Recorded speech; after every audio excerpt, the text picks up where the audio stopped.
So I came across this Reddit thread the other day and saw a person showing this image of him having something called personal roles on Discord.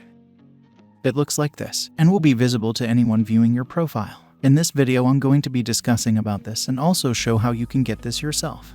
Before starting, I'd like to make clear that this is not an actual current or upcoming feature on Discord. It's just an illusionary trick which looks very realistic and can surprise other people. So, how does this thing work? It's just some text added to your About Me section.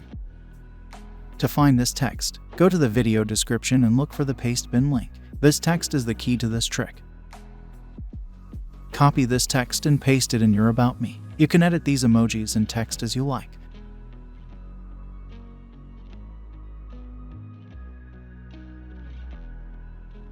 Make sure to keep a space after the text to retain originality. To make it more realistic, you can use an online font changer to make the text slightly bolder.